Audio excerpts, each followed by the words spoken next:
Hi every one, നമ്മളിവിടെ ഇന്ന് nightie frock എങ്ങനെ സ്റ്റിച്ച് ചെയ്യാം എന്നുള്ളതിനെ കുറിച്ചുള്ള വീഡിയോ ആണ് ചെയ്യുന്നത്.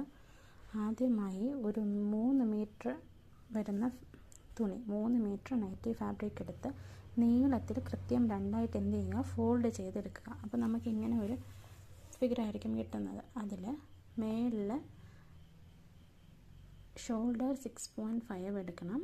ടോട്ടൽ ഷോൾഡർ പ്ലസ് നെക്ക് 6.5 എടുക്കണം. അതിൽ നെക്കിൻ്റെ ഡിസ്റ്റൻസ് 3ഉം ഷോൾഡർ വിഡ്ത്ത് 3.5ഉം മെഷർ ചെയ്ത് മാർക്ക് ചെയ്യുക. പിന്നെ ഷോൾഡർ ആം ഹോൾ ലെങ്ത് 6.5 എടുക്കുക.